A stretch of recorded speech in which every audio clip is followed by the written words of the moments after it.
প্রবাসী ভাই বোনেরা, আসসালামু আলাইকুম। আপনাদের জন্য রইল হাজার সালাম।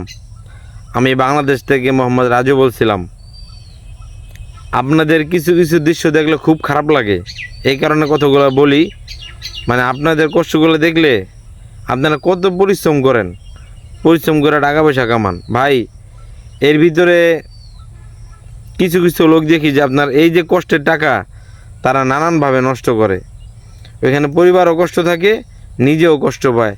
দেখেছে যে ওইখানে যাও বাজে নিশা করে, এই করে সেই করে। ভাই, আপনারা এই কাজগুলো না কইরা আপনারা সঠিকভাবে যেহেতু পরিশ্রম করতেছেন, আপনারা সেই টাকাগুলা রাইখা জীবনে কাজে লাগান। কারণ এখন কাজে না লাগলেও ভবিষ্যতে ওই টাকাটা কামে লাগবো। তাহলে ভাই, ছোট্ট একটু কথা, কিছু মনে করেন না, আপনাদের সময় নষ্ট করতেছি। কথাটা হইল গিয়া, এক ছেলে অনেক দিন যাবৎ প্রবাস করছে, তার বয়স হয়ে গেছে, কিন্তু সেই প্রবাস থেকে সে যত টাকা রোজগার করছে সে সব টাকা বাড়িতে পাঠায় দিছে।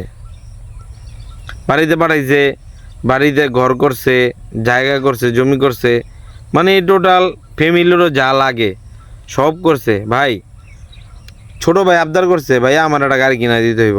বড় ভাই সেই পরিশ্রমের টাকা দিয়া অন্যদিকে না তাকায়া সে ছোটো ভাইয়ারে গাড়ি কিনা দিছে, সব কিছু করছে। যখন তার প্রবাস জীবন শেষ হয়েছে, সে বাড়িতে আসলো।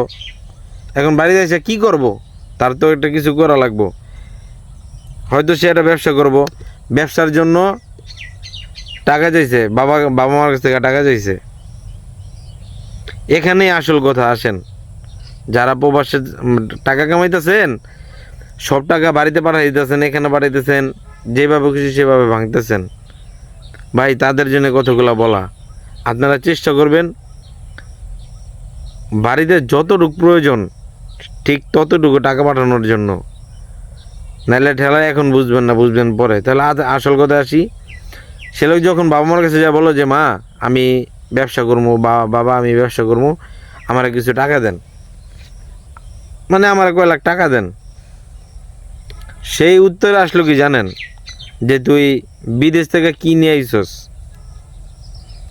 বিদেশ থেকে তুই কি নিয়ে আইসস, আর এত বছর কি কামাই করলি যে তুই বাংলাদেশে আইসা আমাদের কাছ থেকে টাকা চাস?